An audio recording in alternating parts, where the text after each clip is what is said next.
Gareth Southgate may lack tournament experience as manager of a national team, though it is already clear he prefers to remove doubt and uncertainty in favour of getting things done.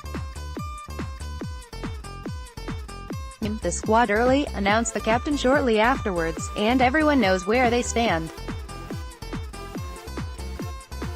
That makes it sound as if the identity of England's captain in Russia is something people have been itching to know for weeks, when in reality the honour just bestowed on Harry Kane is simply a formality that needed to be addressed so it could be moved out of the way. Obviously it is an honour to captain one's country at a World Cup, though the real privilege, the immortality shot, is to be captain of the country that wins the World Cup. Then you get to raise the trophy in front of thousands of ecstatic fans, to be cheered around the perimeter of the pitch by your tired but happy teammates, to do all the things, in short, that the mind's eye still sees Bobby Moore doing in 1966. Of course England have not won the World Cup since 1966, and have spent the last few tournaments going backwards, so posterity does not necessarily come along with the captain's armband. Far from it, in fact.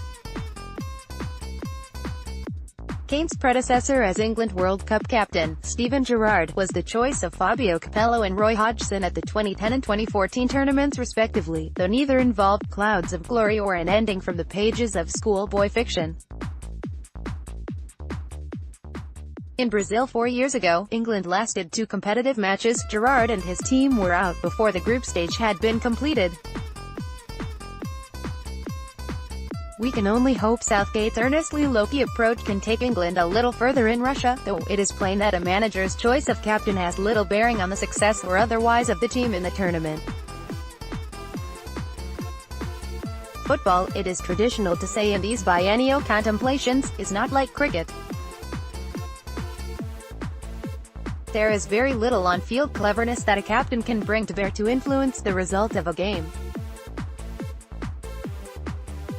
If the tactics are wrong or the opponents are exploiting a weakness, it is the manager on the sideline who has the responsibility to make necessary changes.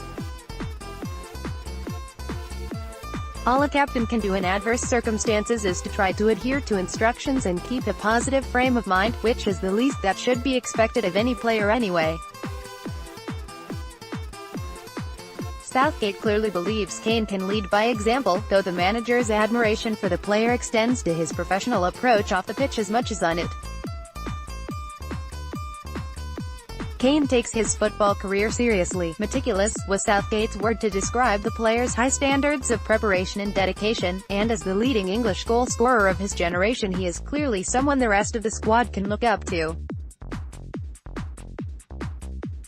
On the pitch, however, Kane's main concern and most vital contribution will be in attempting to score goals. Model professional he might be, but Kane is in the squad principally for his goal scoring, and once the matches start that will be what Southgate and everyone else will be hoping he delivers. In a sense, Kane's goal-scoring prowess is exactly what makes him a good choice of captain.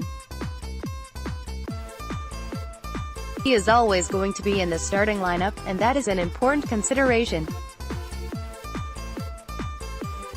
Kane is the spearhead of the England team on merit, and for the last couple of seasons he has been in exceptional form. In the past there have been situations when an England manager's loyalty to a captain has guaranteed him a place in the side that could no longer be justified on form. David Beckham was indulged a little too long, and Alan Shearer practically found it necessary to retire from international football to prevent Kevin Keegan picking him, but Kane, at the moment, appears a perfectly reasonable choice. All he has to do now is put the honour of captaincy to the back of his mind and concentrate on his natural game. While Kane may have latent leadership qualities and undiscovered tactical appreciation, his goals are what brought him to the forefront of the nation's attention. A few more over the next month or so would be greatly appreciated.